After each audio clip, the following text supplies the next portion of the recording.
Hello, I'm Jordan Thomas, narrative director of XCOM, and with me here is Harvey Whitney, producer of XCOM. Hey, thanks for watching today. He's going to be driving the demo we showed to you today.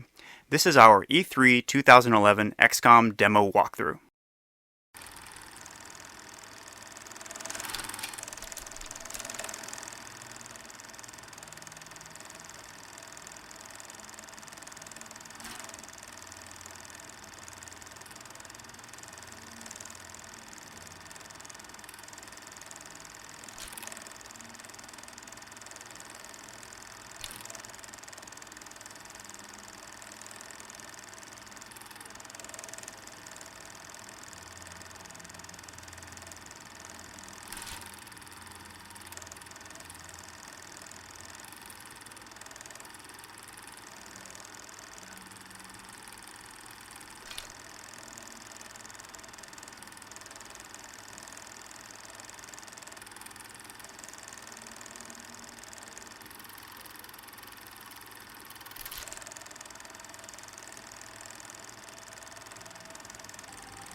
Now, as Agent Carter, that's what you're fighting for.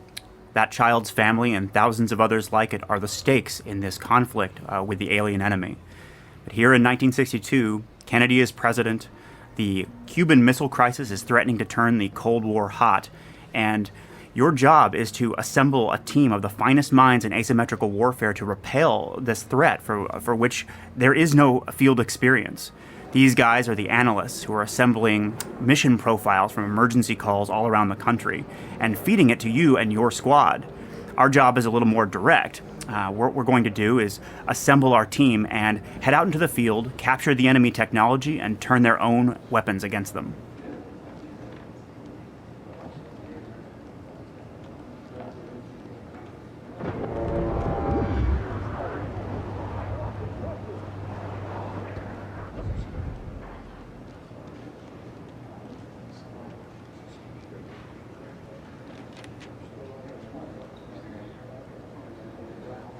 Agent Carter, a real pleasure to meet you. I'm Agent Leon Barnes. So this guy's Agent Barnes. He can speak to the strengths and weaknesses of all the agents available to you with authority. Come with me and we'll get you set up for the field. So, true confession time.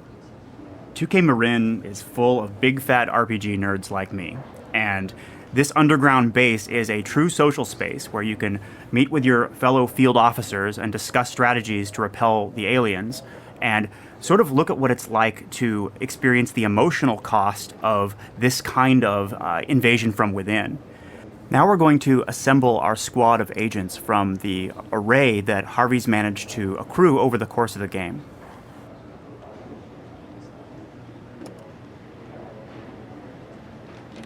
Meet our master at arms. He's an ammo dump on legs, makes his own rounds. First guy you want nearby when you hear the click of an empty chamber. If you're looking for a bruiser, you found your guy. Don't let the dress code fool you. There's other suits made of dead Ruskies.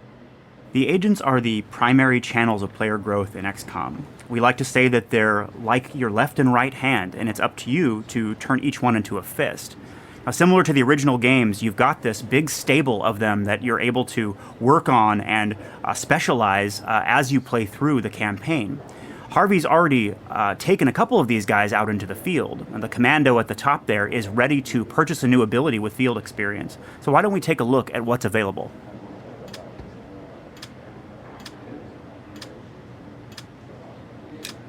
Harvey went with Defensive Shield. That creates a kind of impervious energy bubble anywhere on the battlefield, which can both function as dynamic cover for your team or crowd control for your enemies, where you can separate them from one another.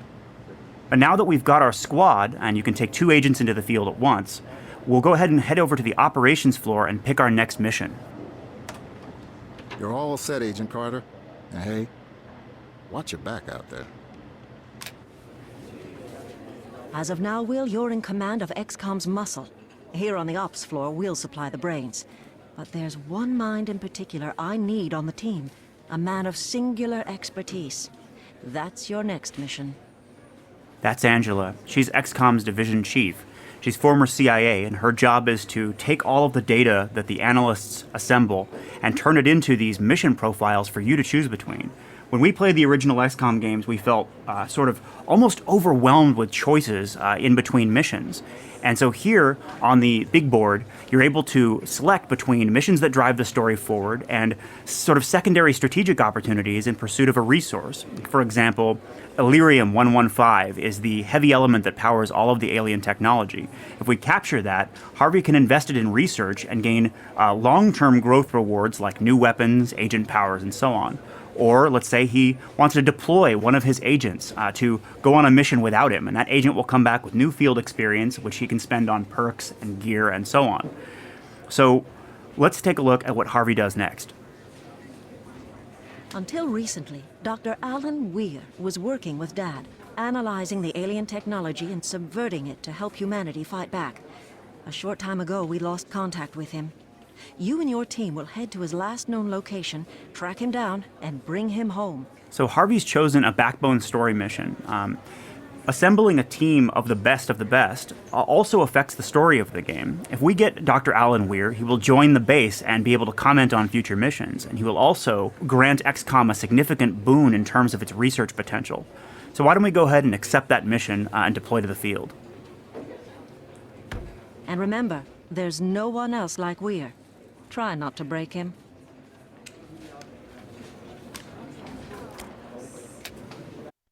So if that combat intelligence, that fierce hunger to understand the enemy from the inside out is key to what we feel makes an XCOM experience mechanically, the human relationship to the unknown is critical to the themes of this origin story. 1962 in the United States is a political hotbed. You had civil rights taking racial tensions and bringing them to the head. You had issues of gender and sexuality. All of these marginalized voices finally coming to a fever pitch where the ruling elite, who had for so long kind of managed the image of the country, didn't really believe that they belonged. And so it's into that theater that we step now.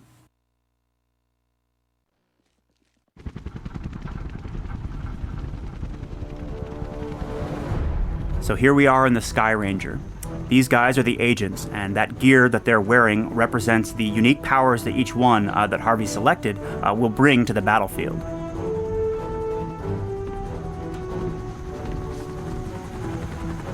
Now, here's a good view of our setting. 1962's American dream at the verge of a tectonic cultural shift.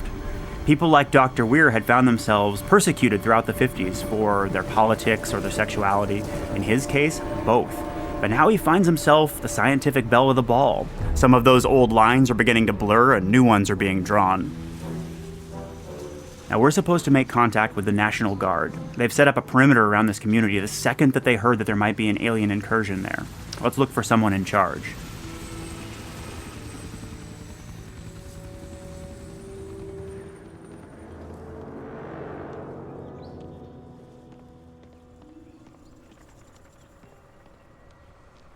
This isn't right. I can feel it. An empty checkpoint does not bode well. Let's look for signs of life.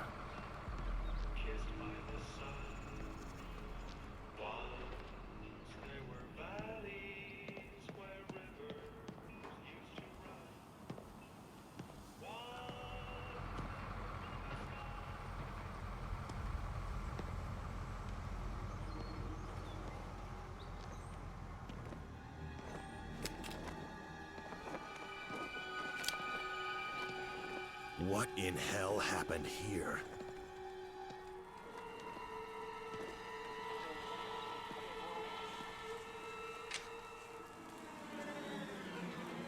Federal agents. Let's see some ID, pal.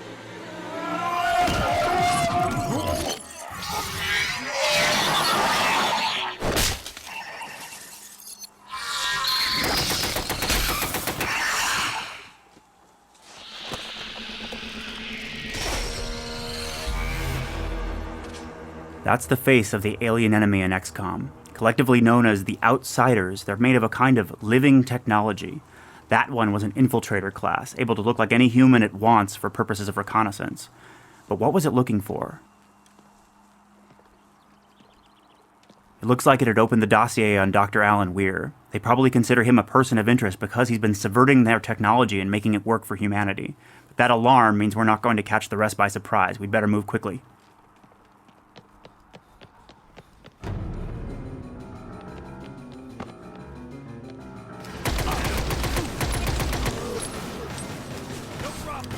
Alone in XCOM, Harvey will get slaughtered. He has to command his agents very precisely in order to survive.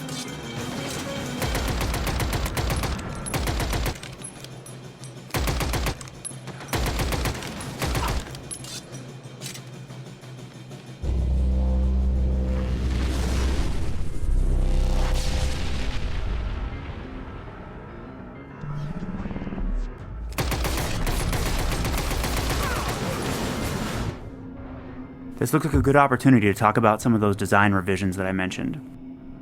This is the tactical view. It represents Carter's long experience as a field commander. Now, Harvey can sweep around the entire battlefield and look for tactical opportunities. Time is slowed to a crawl, and he can command his agents' powers on a much more granular scale here.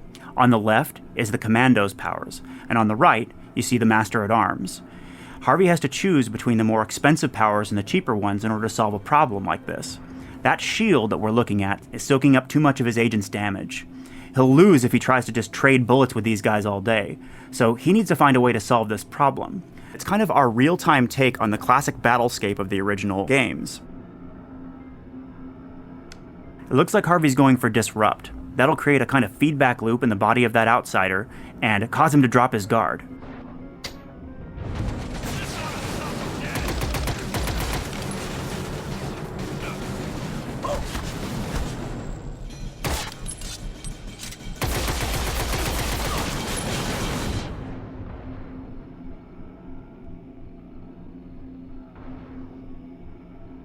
Now that simple trick was not enough, so he needs to find a way to take the focus of the fight away from himself and catch these guys in a crossfire. Alright, looks like he's going to go with the diversion power. What that'll do is make that agent appear to be the officer from the point of view of the outsiders. Yes, sir.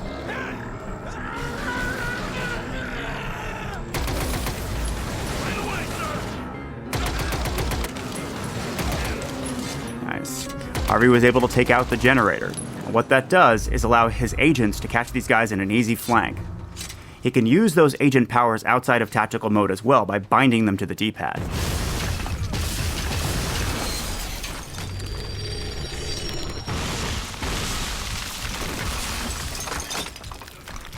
The outsiders threaten our world on an existential scale. That living technology they're made out of is both intelligent and highly aggressive. It's part of an ongoing plan to terraform our world and turn it into theirs.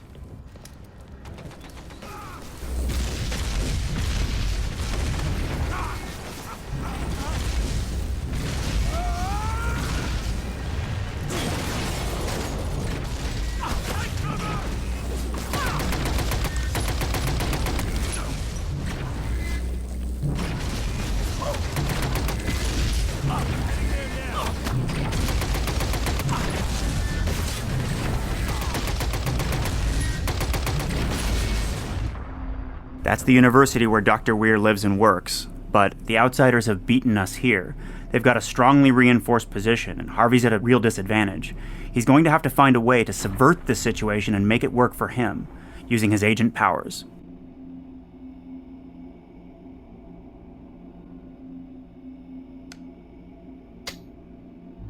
Shield going up.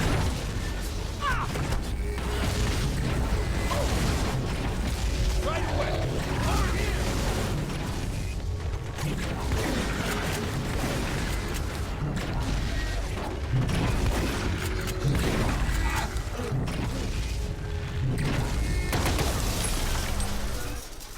Harvey chose to counter the strongly reinforced position of the enemy by creating one of his own. He laid down a defensive shield, that power that he purchased back in the base, and created a diversion from inside it. That allowed his agents to soak up all the damage-dealing potential of the enemy, and freed him up to come back here and disable the turret. Now that he's done that, we can capture it.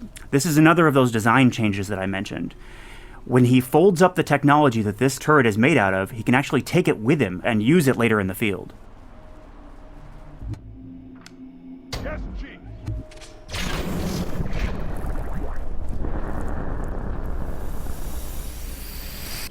Capture is one of Dr. Weir's designs. Now that Harvey has the technology for the turret in pocket, he has a choice to make. He can either melt it down for long-term research gains, such as new weapons, agent perks, and so on, or he can press it into service as a member of the squad and command it just like an agent.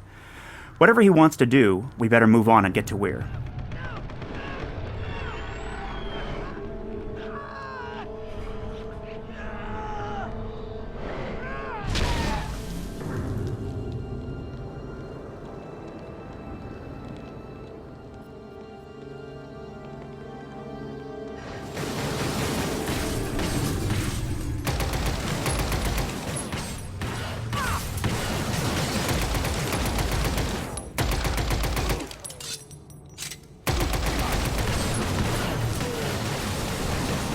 This time Harvey's just outnumbered. He could solve the problem in a couple of different ways. If he laid down a defensive shield, it would bottle a couple of his enemies and force them to wait while he slaughters their friends. Or he could use a diversion and just split their focus. So what do you want to do, sir? Alright, Harvey's going for the spendthrift playstyle. He wants to drop that turret down right now and give them a taste of their own medicine.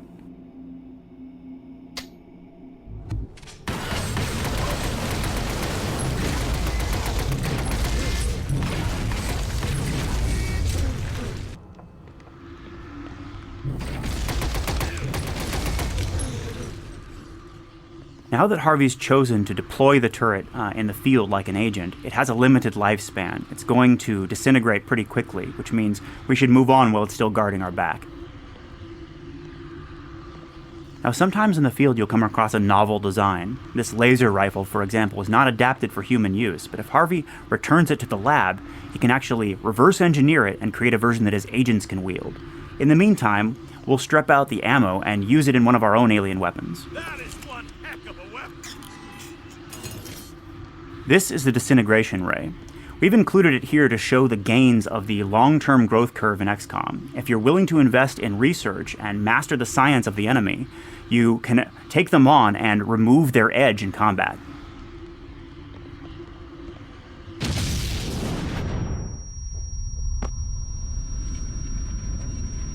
That's a Titan. How are we supposed to fight that thing? Harvey can't attack it in this form.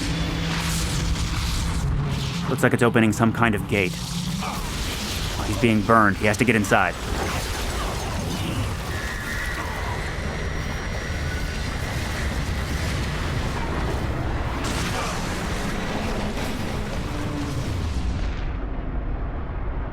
That Titan is terraforming this entire courtyard, bombarding it with some kind of cosmic energy and transforming it into something very much like the alien world.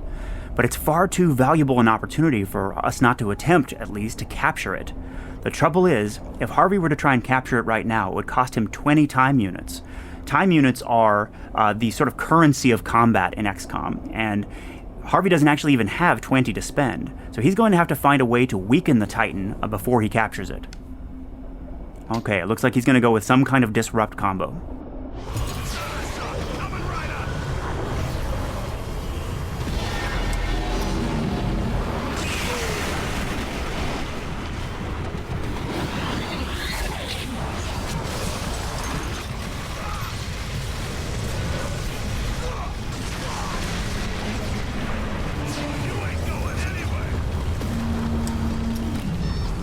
Harvey's got the Titan on the ropes, but that was the agent with the capture power. He's going to have to find a way to do a combat evac.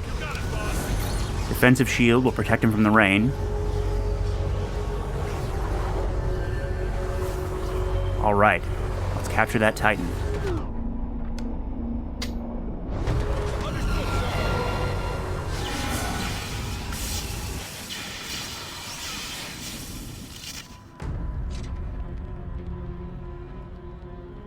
In XCOM, every enemy is an opportunity. We wanted to tear down the walls between what is traditionally understood to be the game environment, the squad, the enemy AI, and the player. In the right hands, we believe they should all become player tools.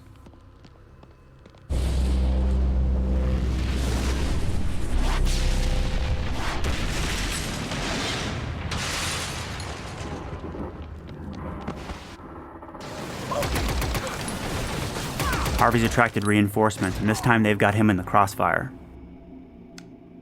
Alright, it looks like Harvey's going to deploy the Titan and use their strongest machine of war against them.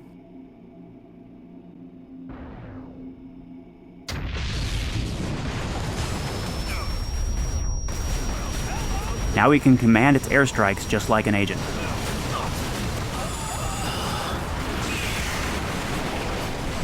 Now that is what I call fire!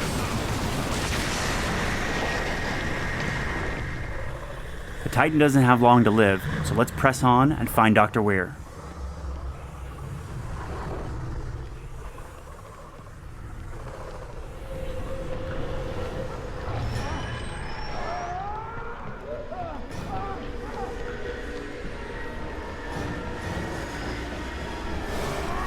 That's him, and the enemy have got him.